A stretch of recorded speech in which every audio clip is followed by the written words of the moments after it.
Good morning Telangana. Welcome to T News. నేను సాయి మాధవి. బులెటిన్ల ముందుగా headlines చూద్దాం. ముదిగొండ కాల్పులకు నేటితో 17 ఏళ్లు పూర్తి. కాంగ్రెస్ చేసిన మరో మారణహోమం ముదిగొండ అన్న కేటీఆర్. రుణమాఫీపై కొనసాగుతున్న వాయిదాల పర్వం. రేవంత్ రెడ్డి మాటలతో అన్నదాతల్లో గందరగోళం. ఎల్ఆర్ఎస్పై మాట తప్పిన కాంగ్రెస్ పార్టీ. రాష్ట్ర ప్రజలపై తప్పని వేల కోట్ల భారం. కృష్ణానదికి కొనసాగుతున్న వరద ప్రవాహం. శ్రీశైలం జలాశయానికి భారీగా ఇన్ఫ్లో. రాజకీయ పార్టీ పెట్టడానికి ప్రశాంత్ కిషోర్ రెడ్డి.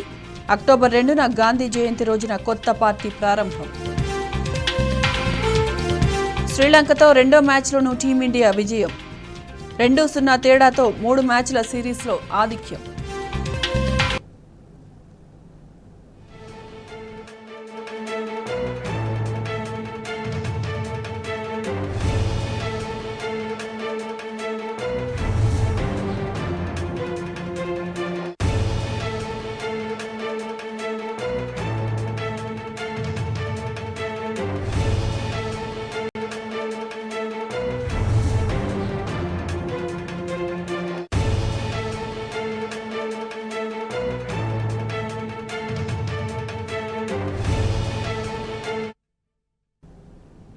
తెలంగాణ అసెంబ్లీ సమావేశాలు ఉదయం 11 గంటలకు మొదలు కానున్నాయి. అసెంబ్లీ సమావేశాల్లో భాగంగా ఇవాళ బడ్జెట్ పద్ధతులపై చర్చ జరగనుంది.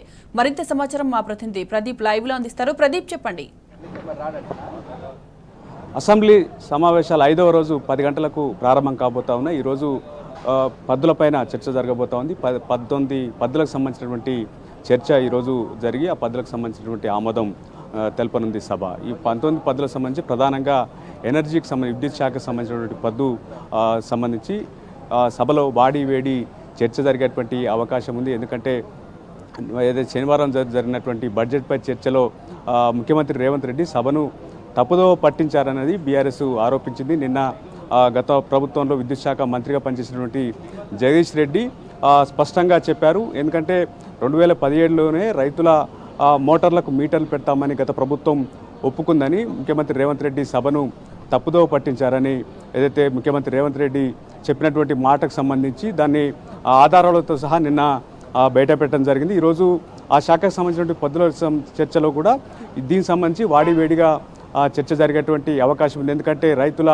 మోటార్లకు మీటర్లు పెట్టేందుకు ఆనాడు ప్రభుత్వం ఒప్పుకోలేదు. కానీ ప్రజలను రైతులను తప్పుదో పట్టించే విధంగా ప్రభుత్వం వ్యవహరించిందనేది చెప్పేటువంటి అవకాశం ఉంది. దాదాపు 19 పద్ధతులకు సంబంధించి రాత్రి వరకు చర్చ జరిగేటువంటి అవకాశం ఉంది. ఎందుకంటే అన్ని పద్ధతులకు సంబంధించినటువంటి చర్చలో ముఖ్యంగా ఎడ్యుకేషన్, అదేవిధంగా ఇతర హెల్త్ డిపార్ట్మెంట్ సంబంధించి కూడా ప్రభుత్వం ఏ రకంగా ఉంది, గత ప్రభుత్వంలో విద్యకు సంబంధించి కావచ్చు, హెల్త్కి సంబంధించి కావచ్చు ఏ రకమైన ప్రయారిటీ ఇచ్చారు, ఈ ప్రభుత్వం ఏం చేస్తుందనే దానికి సంబంధించి బీఆర్ఎస్ గట్టిగా పట్టుబట్టేటువంటి అవకాశం ఉంది. బడ్జెట్లో ఏదైతే ఎన్నికల్లో ఇచ్చినటువంటి 6 గ్యారంటీలు కావచ్చు లేదా 13 హామీలకు సంబంధించి ప్రభుత్వం నిధుల కేటాయింపులో ఆ రకంగా ముందుకు పోలేదనేది బడ్జెట్ ప్రసంగంలో బీఆర్ఎస్ గట్టిగానే ప్రభుత్వాన్ని నిలదీసినటువంటి నేపథ్యంలో ఈరోజు జరిగేటువంటి పద్ధతుల చర్చల్లో కూడా ప్రభుత్వాన్ని నిలదీసేటువంటి అవకాశం ఉంది. ఎందుకంటే 10 ఏళ్ల కాలంలో గత ప్రభుత్వం ఏ రకమైనటువంటి అభివృద్ధి చేసింది, ఏ రకంగా ప్రజలకు అభివృద్ధి అదేవిధంగా సంక్షేమ ఫలాలను అందించింది,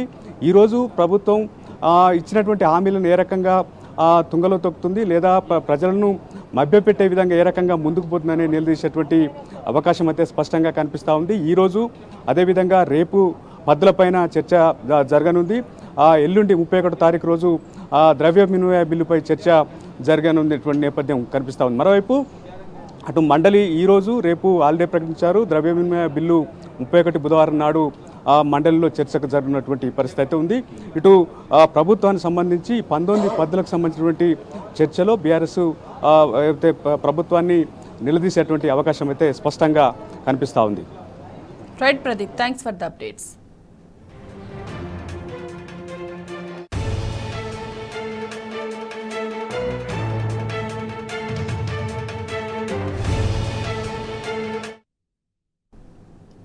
ముదిగొండ మారణ హోమానికి నేటితో 17 ఏళ్లు నిండాయన్నారు బీఆర్ఎస్ వర్కింగ్ ప్రెసిడెంట్ మాజీ మంత్రి కేటీఆర్.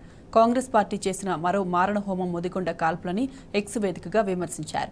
2007లో ఖమ్మం జిల్లాలో రైతులను, కమ్యూనిస్టులను నాటి కాంగ్రెస్ ప్రభుత్వం పిట్టల్లా కాల్చి చంపిందని మండిపడ్డారు.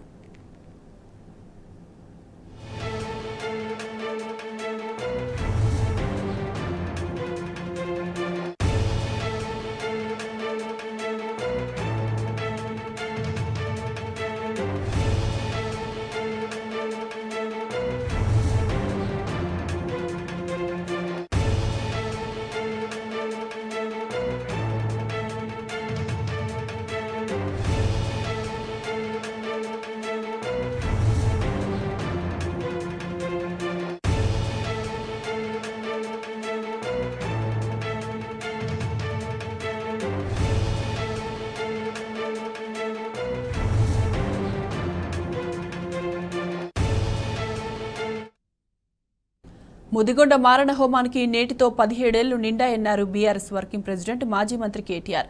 కాంగ్రెస్ పార్టీ చేసిన మరో మారణ హోమం ముదిగొండ కాల్పులని ఎక్స్ వేదికగా వివరించారు. 2007లో ఖమ్మం జిల్లాలో రైతులను, కమ్యూనిస్టులను నాటి కాంగ్రెస్ ప్రభుత్వం పిట్టల్లా కాల్చి చంపిందని మండిపడ్డారు.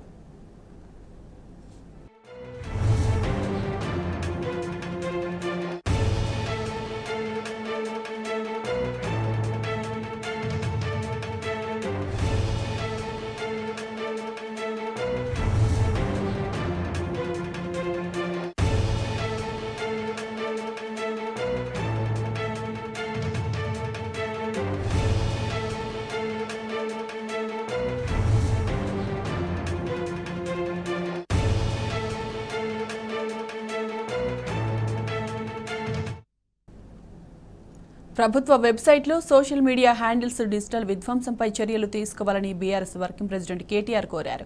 తెలంగాణ రాష్ట్ర డిజిటల్ వెబ్సైట్లలో రాష్ట్ర తొలి సీఎం కేసీఆర్కు సంబంధించిన ముఖ్యమైన కంటెంట్ తొలగించబడడంపై కేటీఆర్ విచారం వ్యక్తం చేశారు. సీఎస్ శాంతికుమారి వెంటనే చర్యలు తీసుకోవాలని ఎక్స్ వేదికగా విజ్ఞప్తి చేశారు. ఆ కంటెంట్ ప్రజల ఆస్తి, తెలంగాణ చరిత్రలో అంతర్భాగమన్నారు. డిజిటల్ ఆస్తులను రక్షించడానికి, భవిష్యత్తు తరాలకు ఈ విషయాన్ని భద్రపరచడానికి తక్షణ చర్యలు అవసరమన్నారు. ప్రభుత్వ పరంగా చర్యలు తీసుకోకుంటే బీఆర్ఎస్ పార్టీ తరపున న్యాయపరంగా ముందుకెళ్తామని స్పష్టం చేశారు.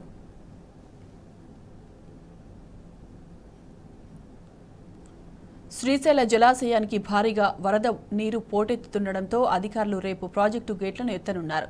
ప్రాజెక్టు ఇన్ఫ్లో 4,36,433 క్యూసెక్కులు కాగా అవుట్ఫ్లో 62,852 క్యూసెక్కులుగా ఉంది. జలాశయం పూర్తి స్థాయి నీటి మట్టం 885 అడుగులు ఉండగా ప్రస్తుత నీటి మట్టం 876.70 అడుగులకు చేరింది. జలాశయం పూర్తి స్థాయి నీటి నిల్వ సామర్థ్యం 215.8 టీఎంసీలు కాగా ప్రస్తుత నీటి సామర్థ్యం 171.8 టీఎంసీలుగా ఉంది.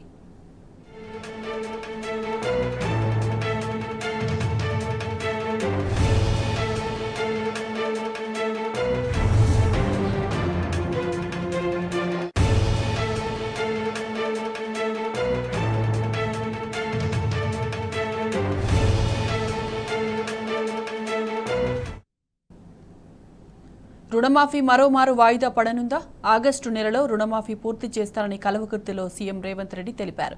ఇదే విషయాన్ని 2 సార్లు నొక్కి చెప్పడంతో అనుమానాలు వ్యక్తమవుతున్నాయి. సీఎం రేవంత్ 2వ తేదీ నుంచి 14వ తేదీ వరకు విదేశీ పర్యటనకు వెళ్లనున్నారు. అంటే 15 ఆగస్టులో పూర్తి కానట్లేనా అన్న అనుమానాలు రైతుల్లో వ్యక్తమవుతున్నాయి.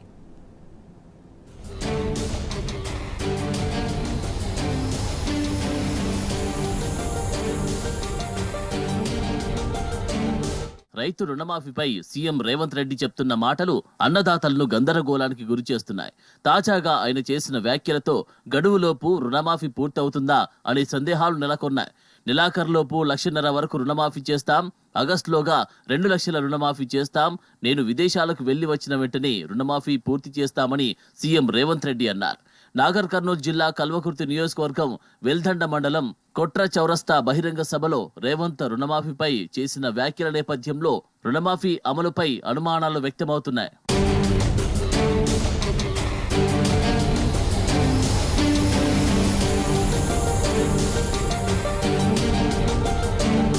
ఇప్పటికే రుణమాఫీపై రైతాంగంలో గందరగోళం నెలకొన్నది. లక్షలోపు రుణాలన్నీ మాఫీ చేసినట్టు ప్రభుత్వం చెబుతున్నా దాదాపు సగం మంది రైతులు తమకు జరగలేదని అంటున్నారు. ఈ నేపథ్యంలో ఆగస్టులో తన విదేశీ పర్యటన తర్వాత 2 లక్షల వరకు మాఫీ చేస్తాను అని ముఖ్యమంత్రి తాజాగా చెప్పడంతో అనుమానాలు మరింత తీవ్రమయ్యాయి. అసలు సీఎం విదేశీ పర్యటనకు రుణమాఫీ అమలుకు సంబంధం ఏంటన్న ప్రశ్న తలెత్తుతున్నది. మరోసారి రుణమాఫీ గడువు మారుతున్నదా అని చర్చ జరుగుతున్నది.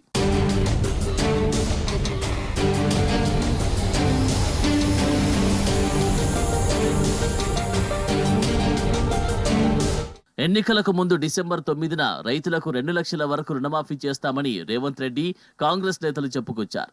తీరా అధికారంలోకి వచ్చాక ఆ తేదీ మారిపోయింది. మొదట్లో ఆ హామీని కాంగ్రెస్ సర్కార్ అటకెక్కిస్తుందన్న ప్రచారం సాగింది. ఆగస్టు 15 లోపు రుణమాఫీ సహా గ్యారంటీలన్నీ అమలు చేయకపోతే రాజీనామాకు సిద్ధమా అంటూ మాజీ మంత్రి హరీష్ రావు సవాల్ విసరడంతో రేవంత్ రెడ్డిపై ఆ ఒత్తిడి బలంగా పనిచేసింది. దీంతో ఆగస్టు 15 నాటికి రుణమాఫీ పూర్తి చేస్తామని రేవంత్ ప్రకటించాల్సి వచ్చింది. పార్లమెంటు ఎన్నికల్లో నిర్వహించిన అన్ని సభల్లోనూ ఆగస్టు 15 లోపు రుణమాఫీపై దేవుళ్లందరి మీద రేవంత్ ఓట్లు పెట్టారు.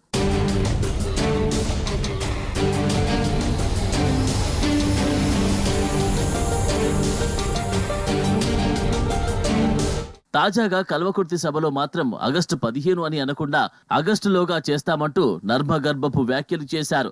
దీని వెనుక ఏదో మర్మం ఉందన్న అభిప్రాయాలు వ్యక్తమవుతున్నాయి.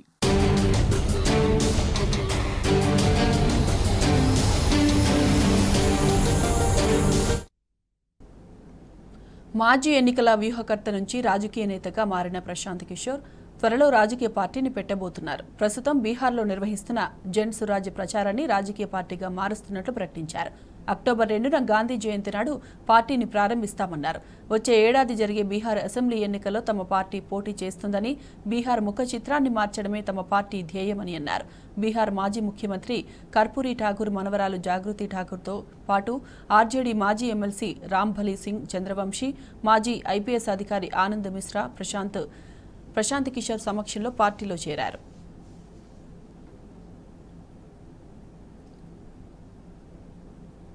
పారిస్ ఒలింపిక్స్లో భారత్ బోణి కొట్టింది. మహిళల షూటింగ్లో తొలి పథకం దక్కింది. 10 మీటర్ల ఎయిర్ పిస్టల్ విభాగంలో మను బాకర్ కాంస్యం సాధించింది. గోల్డ్, సిల్వర్ మెడల్ను సౌత్ కొరియాకు చెందిన మహిళలు గెలుచుకోగా 222.7 పాయింట్లతో మను బాకర్ కాంస్యం సాధించింది. షూటింగ్ విభాగంలో తొలి మెడల్ సాధించిన ఇండియన్ మహిళగా మను బాకర్ రికార్డు సృష్టించింది.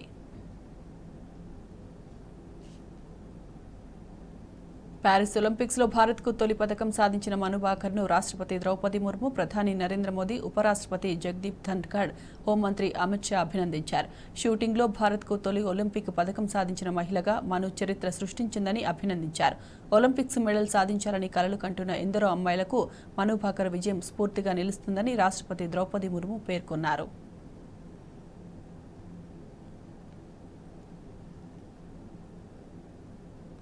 పారిస్ ఒలింపిక్స్లో మను బాకర్ చరిత్ర సృష్టించడంతో కుటుంబ సభ్యులు, గ్రామస్తులు ఆనందానికి అవధులు లేవు.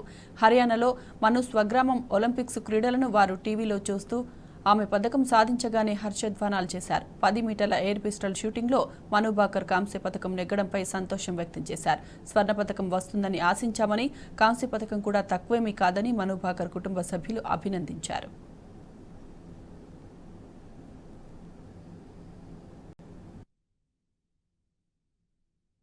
हमारा संघर्ष तो जब से मनु पैदा हुई थी तब से हमारा तो माँ बेटी का संघर्ष चल ही रहा है। कभी ससुराल में लड़ाई लड़के आगे बढ़ी हूँ, कभी कहीं जाती हूँ, ये मत करो वो मत करो। तो वो एक बोलते हैं कि औरत जब उठती है तो उसको गिराने वाले बहुत मिलते हैं, लेकिन भगवान का साथ रहा है मेरे साथ में। तो ससुराल में गिराने की कोशिश तो बहुत करी थी, बट मैं पीछे मुड़ के मैंने देखा ही नहीं। मैं आगे निकलती चली गई और आज यहाँ खड़ी हूँ मैंने।